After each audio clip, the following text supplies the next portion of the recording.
자, 구약 성경에는요, 여러 가지 말씀들이 등장하지만 오늘 함께 읽은 이사야 말씀은 예언서라고 부릅니다. 뭐라고요? 예언서. 예언서에는 어떤 내용이 담겨 있을까요? 예언이 담겨 있죠. 당연하죠. 그렇죠? 보통 이제 예언서의 흐름이나 이렇게 뭐랄까요? 주제들을 보면은요, 이렇습니다. 예루살렘을 향해서 이제 앞으로 이제 심판이 임박했다. 너희들 곧 심판을 당할 거다. 경고를 합니다.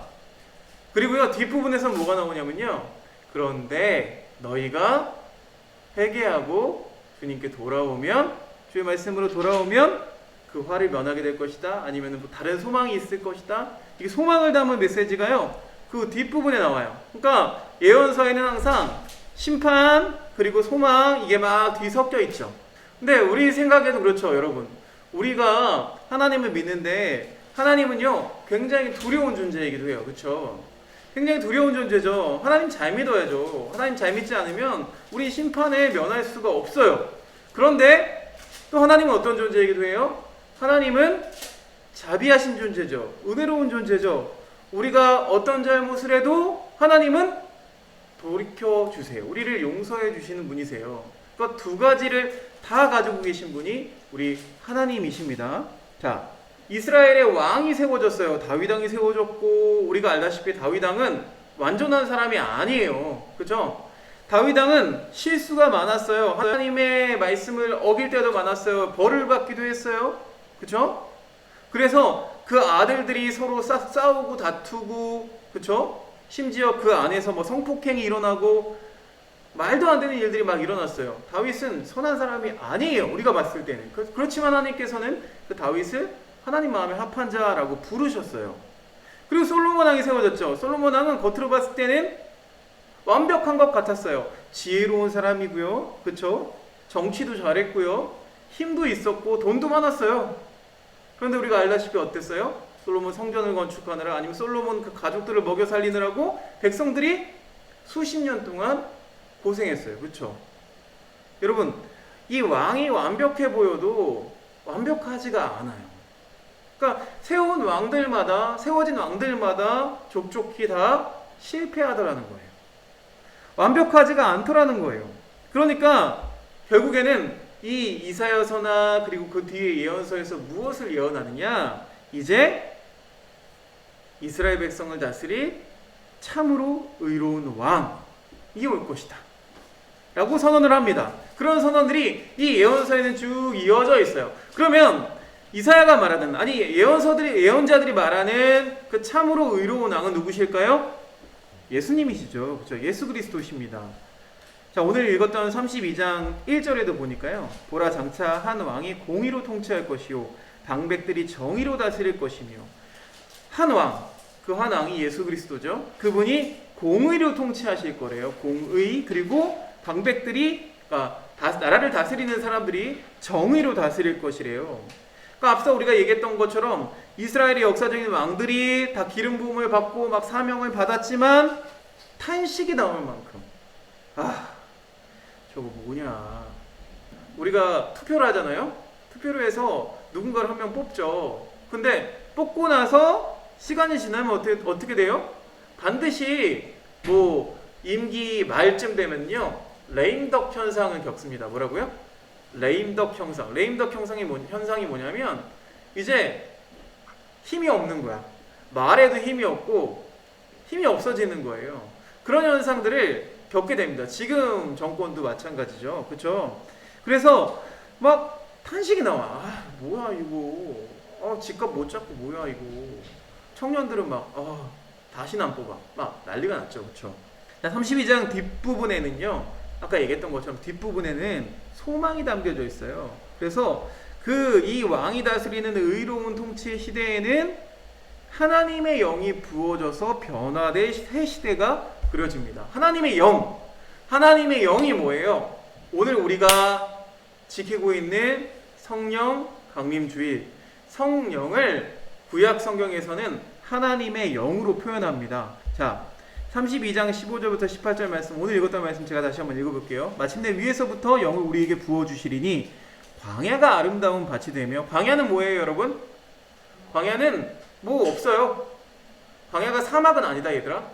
사막까지는 아닌데 뭐가 없어요. 먹을 것도 없고 과실수가 자라는 것도 아니고 아무것도 없는 그런 땅이죠.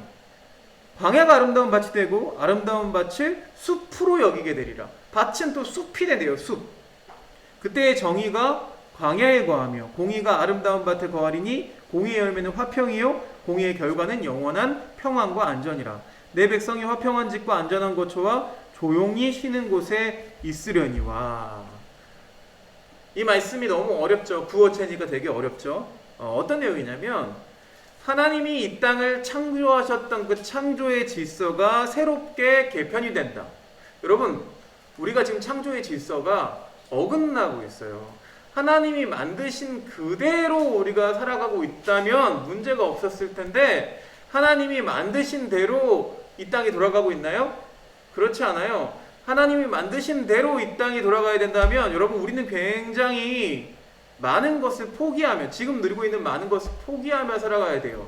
자연과 어울려서 함께하면서 살아야 되는데 그 창조의 질서가 어지럽혀져서 우리가 지금 코로나라는 이 힘든 시기를 겪고 있죠. 하지만 하나님은요 지금도 끊임없이 일하십니다. 이 창조 세계를 계속 보존하시고 새롭게 하세요. 여러분 물이 아무리 더러운 물도 시간이 지나면 어떻게 돼요? 정화가 되죠. 자연은 돌아와요. 하나님은 계속 일하고 계세요. 그 창조 세계에 대해서 계속 다시 복원시키시고 다시 새롭게 하시는 그 하나님의 역사는 계속 지금 이 순간에도 이루어지고 있어요. 그 능력과 임재로 모든 자연이 변화될 것이다 라고 이야기하는 거예요. 오늘 이 말씀이 저한테 굉장히 많이 위로가 됐어요. 자, 32장에 바로 우리가 읽었던 이 대목 15절부터 18절이 하나님이 영이 부어짐으로 인해서 창조 세계가 영향을 받게 될 것이다 라는 것을 설명했다면, 자 이사야서의 뒷부분 60장 이후에 65장에는요 이렇게 이야기합니다. 65장 17절에서 25절 말씀을요 그냥 얘기하면 그냥 읽으면 어려우니까 제가 윌리엄 쿠퍼라는 찬송시를 지으시는 분이 이 말씀을 가지고 몇 구절을 표현한 것이 있어요. 읽어드릴게요. 기쁨의 강물이 온 땅을 적시고 아름다움으로 온 나라들을 입힌다. 꾸짖음의 볼모는 지나갔다. 열매 맺은 들판은 풍요로 웃는다. 땅은 한때 메마르거니와 부끄러울 만큼 소출이 적었으나 이제는 엉겅퀴 가득한 저주가 물러남을 보며 기뻐한다. 여러 계절이 서로 엮여 하나의 계절을 이루니 그 한 계절은 영원한 봄. 정원은 마른 병을 겁내지 않고 울타리도 필요 없다. 남의 것을 탐내는 사람이 없고 모두가 풍족하니 사자와 표범과 곰이 겁없는 양떼들과 어울려 풀을 뜯는다. 한 노래에 만민이 참여한다. 모두가 이렇게 외친다를 찬양받기에 합당하신 어린 양 우리를 위해 죽으셨도다.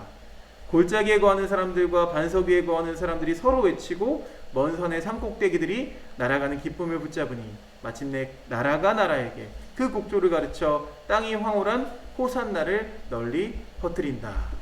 근데 여러분 이런 노래 들어봤어요? 사막에 샘이 넘쳐 흐르리라. 사막에 꽃이 피어 향내 내리라.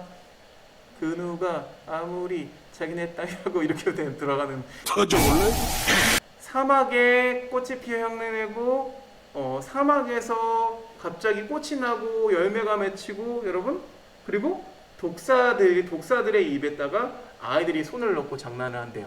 뭐예요? 독사 코브라 막 그런 거 있잖아. 혀 날리는 버리는 거. 그 건드리면 돼요 안 돼요? 근데 애들이 걔네랑 노는 거야.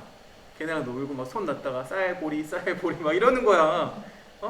그리고 오늘 보니까 뭐예요? 사자와 양과 함께 뛰어논대요. 이거 좀 이상하죠? 그렇죠? 이거를 보통 뭐 천국의 모습이라고 생각하기도 해요. 그런데 정확한 것은 하나님의 영, 성령이 우리에게 충만할 때 이런 일들이 가능하다는 거예요. 자, 우리나라 교회의 역사를 한번 살펴서 올라가 볼까요? 우리나라에는 과거에 무슨 제도가 있었어요? 지금은요 모두가 뭐 평등하다고 얘기해요. 모든 국민은 평등하다라고 얘기해요. 물론 그런 것 같진 않지만, 근데 과거에는 아예 대놓고 뭐가 있었어요? 양반과 노비가 있었어요. 그렇죠? 양반이 이 노비 문서를 없애주지 않으면 노비는 영원히 노비야. 노비의 자식으로 태어나면 뭐예요?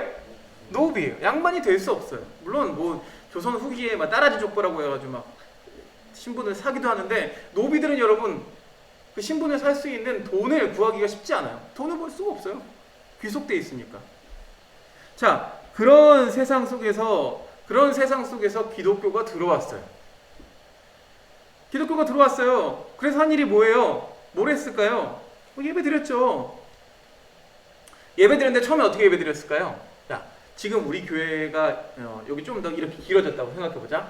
여기 그 유아부실 뚫고, 응? 여기 유치부실, 초등부실 뚫었어. 그러면 목사님이 여기서 설교해. 그럼 양쪽이 어떻게 되죠? 이렇게 V자로 펴지죠. 그죠? 그러면 이게 좀 더 당겨줘야 돼. 여기 막아. 가운데는 막아. 그래서 나는 보이죠? 그래도 양쪽에서. 이쪽에는 여자들, 이쪽에는 남자들, 그리고 또 심지어 노비와 양반은 분리해서 예배드려요. 근데 여러분, 남녀 구분해서 예배드리던 때가 사실은 목사님 어렸을 때도 그랬어요. 목사님 어렸을 때 수련회 갔는데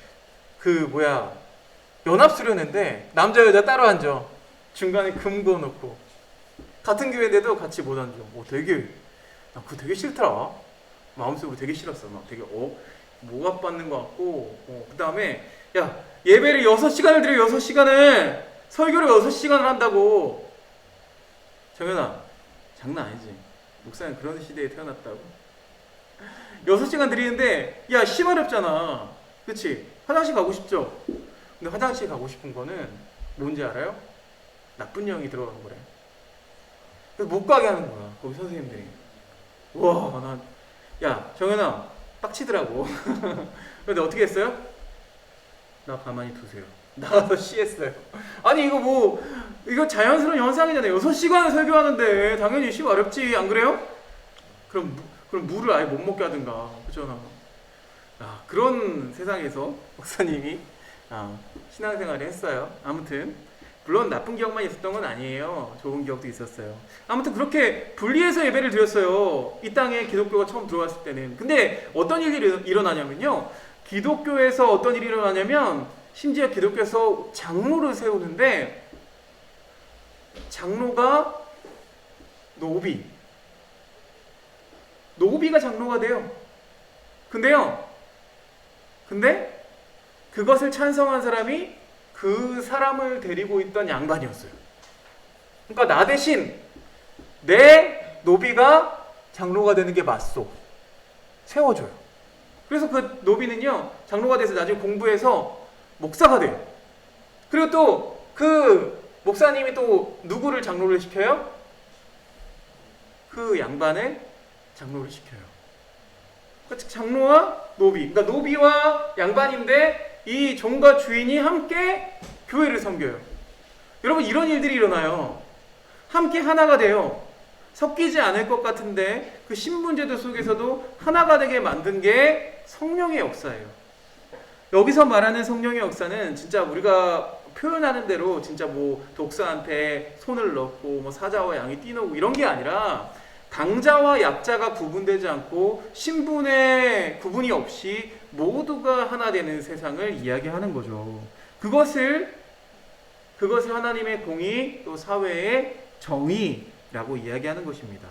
그러니까 도덕적으로도 완전해지는 거예요. 하나님이 임하시면, 성령이 임하시면, 그 다음에 사회 질서 역시 샬롬의 상태로 회복될 것이다 라고 이렇게 예언하고 있습니다.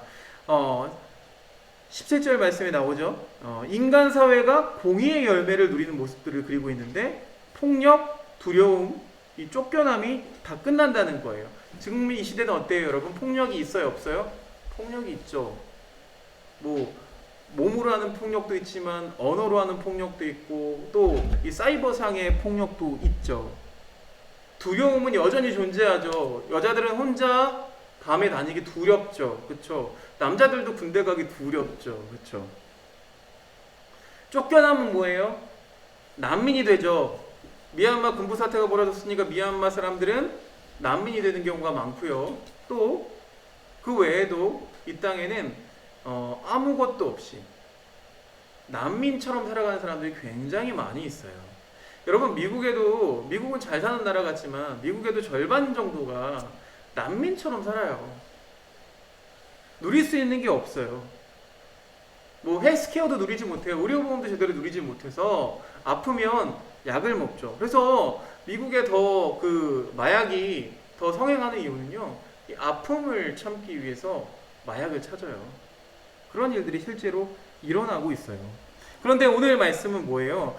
성령이 임하시면 그런 두려움과 폭력을 일으키는 요인들이 더 이상 존재하지 않기 때문에 그 대신 안식과 안전, 확신과 행복이 찾아온다. 근데 이 모든 것들은 하나님의 영이 부어진 결과로 바라보는 거예요. 예언자는 멀리 내다보는 사람입니다. 선지자는 멀리 내다보는 사람이죠. 하나님의 영이 높은 곳에서 부어질 때 이런 모든 일들이 벌어질 것이다 라고 이야기합니다. 오순절이 언제냐면요, 예수 그리스도가 부활하시고 난 후에 50일이 지난 다음을 오순절이라고 부릅니다. 오순절에 하나님의 영이 부어졌어요. 마가의 다락방에 모여있는 사람들한테 하나님의 영이 부어졌어요. 그 영이 홍수처럼 쏟아졌다고 표현해요. 그러나 그때의 성령을 우리에게 선물로 주셨지만, 그렇지만 우리는 아직 이런 세상을 겪지 못하고 있어요. 그렇죠? 우린 여전히 폭력이 만연하고 두려움이 만연하고 쫓겨남이 만연한 그런 세상 속에 살아가고 있죠. 하나님 나라에 대해서 이렇게 이야기합니다. 보통 신약 성경은 이렇게 얘기해요. 하나님 나라는 예수님이 오심으로 인해서 시작이 됐어요. 그러나 예수님이 다시 오실 때 그 나라가 완전히 실현될 것이다. 그래서 이미, 그리고 아직이라고 표현합니다. 뭐라고요? 이미 오셨어. 성령도 우리에게 이미 부어졌어요. 그러나 아직 완전히 채워지지는 않았어. 이렇게 표현을 합니다. 우리가 주기도문 할 때 이렇게 기도하죠. 나라가 임하옵시며 뜻이 하늘에서 이룬 것 같이 땅에서도 이루어지이다. 땅에서도 그 하나님의 뜻, 하늘에서 이미 이룬 것 같이 땅에서도 그 모든 것들이 이루어지기를 간절히 소망합니다 라고 기도합니다. 이미 우리는 성령의 열매를 받았어요. 여러분, 우리가 우리의 삶 속에서 샬롬을 분명 누릴 수가 있어요. 샬롬 뭐예요? 샬롬이 뭐야? 샬롬 인사하잖아요. 이게 무슨 뜻인지 알아요? 평안하세요. 그런 뜻이에요. 평안하세요. 하나님의 영이 임하면 평안해요. 목사님의 경험도 그런 것 같아요. 이런 거야. 목사님이 예수님 만났다라고 느낀 건 뭐냐면, 나는요, 뭐 갑자기 뭐 꿈에서 예수님이 나타나. 여보나 내가 너와 함께 한다. 이런 거 없습니다. 이런 경험 없습니다. 갑자기 뭐 이상한 음성이 들렸다. 이런 거 별로 없습니다. 없어요. 전혀 없어요. 그럼 뭐예요? 나 예수님 믿는다는 걸 어떻게 경험했지? 근데 언제 경험했는지 아세요? 내 안에는요, 미움이 있어요. 원망이 있어요. 불만이 있었어요. 뭐냐면, 나는 왜 좋은 가정에서 태어나지 못했지? 왜 우리 아버지는 나한테 이렇게 사랑을 주지 못하지? 이런 마음이 있었어요. 용서가 안 돼요. 근데 내가 어느 순간 기도하고 어느 순간 그분을 바라보고, 목사님 언제 만났냐, 언제 느꼈냐면요, 뮤지컬을 보는데 그런 내용이 나오는 거야. 나랑 비슷한 사람인 것 같아. 아버지를 용서 못해. 아버지에 대한 원망이 많은데, 그 사람이 아버지가 살던, 그러니까 내가 옛날에 살던 그 마을에 다시 찾아가게 되는데, 그 아버지의 일을 회상하면서 생각해 보니까, 아버지의 나이가 딱 나만 할 때네? 그러니까 아버지가 뭔가 잘못했어요. 근데 그때가 딱 자기 나이 때인 거야.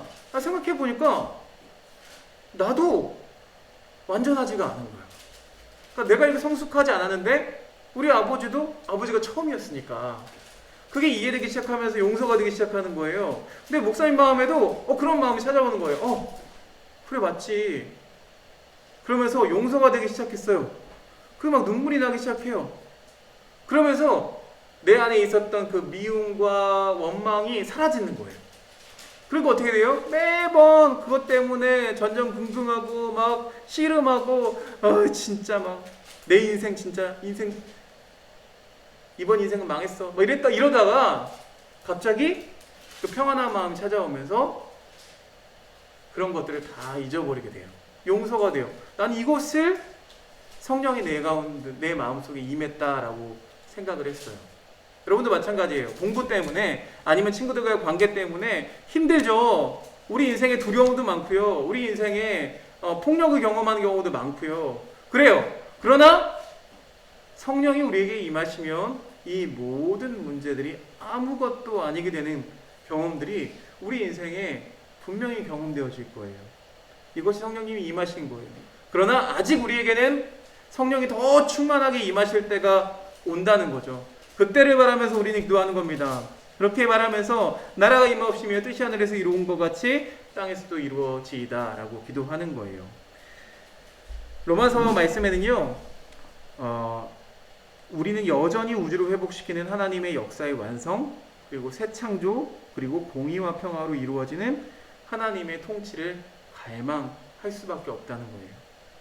우리는 그래서 이미 조금 경험했지만 에베소서에서 이렇게 표현해요.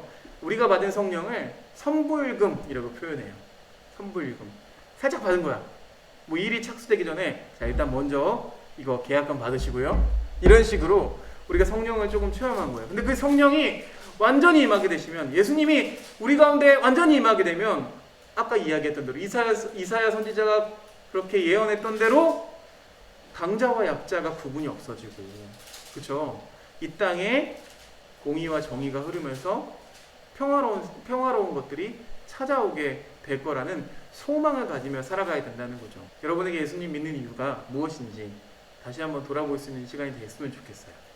왜 우리 엄마 아빠가 예수님을 믿으라고 하는지, 왜 나를 이렇게 아침에 일어나기 싫은데 끌고 와서 이 자리에 앉혀놓는지 한번 생각해 봤으면 좋겠어요. 뭐 중고등학교 때부터 예수님 갑자기 예수님이 정의와 공의로 우리를 다스리실 것인가, 이런 얘기하면 재수없어. 싫어. 그거 정상 아니에요. 정상 아닙니다. 그거 정상 아니니까요. 여러분 정상이에요. 뭐 이유가 뭐가 있어. 부모님 가라를 가는 거예요. 그러다 경험하는 거예요. 그렇게 조금씩 차츰차츰 알아가는 거예요. 목사님 설교하면은요, 정답을 주지 않아요. 야, 이렇게 살아! 그러면 복 받아! 라고 얘기하지 않아요. 왜냐면 내가 살아보니까 그게 아니에요. 다 달라. 케바케야, 케바케. 그치? 그렇기 때문에 고민했으면 좋겠어요. 아, 예수님 믿는 이유가 뭐지, 내가? 왜 우리 부모님은 예수님을 믿지? 라는 고민이 있었으면 좋겠어요. 그런 고민을 가지고 살아가는. 그래서 우리에게 역사하시는 그 하나님의 나라, 하나님의 영을 우리가 조금 누리고, 또 다시 또 오실 그 영을 간절히 기다리는 마음으로 그렇게 우리가 같이 신앙생활 했으면 좋겠습니다. 함께 기도드리겠습니다. 사랑의 하나님, 감사합니다. 오늘도 충만히 역사하시는 성령 하나님, 그 능력을 사모합니다. 하나님, 오늘 성령 강림 주일입니다. 오순절에 이미 임하셨던 성령께서 우리 가운데서도 지금 역사하고 계심을 믿습니다. 우리가 기도하지 않더라도 우리를 위해서 탄식하시면서 기도하시는 분이라고 성경은 기록하고 있습니다. 네, 하나님, 그 성령 하나님을 우리가 믿고 의지합니다. 하나님이 우리와 늘 함께 싸우시는 분이신 줄로 믿습니다. 성령님, 바라고 원하기는 우리가 예수님을 왜 믿어야 하는지, 또 왜 믿고 있는지, 또 왜 부모님을 따르고 있는지, 왜 우리 부모님은 예수님을 믿고 있는지 고민할 수 있는 우리 친구들 될 수 있도록 인도해 주시옵소서. 그 고민 가운데 하나하나 그 고민의 답이 정해지며 우리의 신앙이 성장해 나가기를 원하오니, 하나님, 우리 시간 가운데 함께 해주셔서 우리가 결국에는 하나님의 나라를 완전히 경험하게 될 수 있도록 주님 이끌어 주시고 함께 해 주시옵소서. 예수 그리스도 이름으로 기도드렸사옵나이다. 아멘.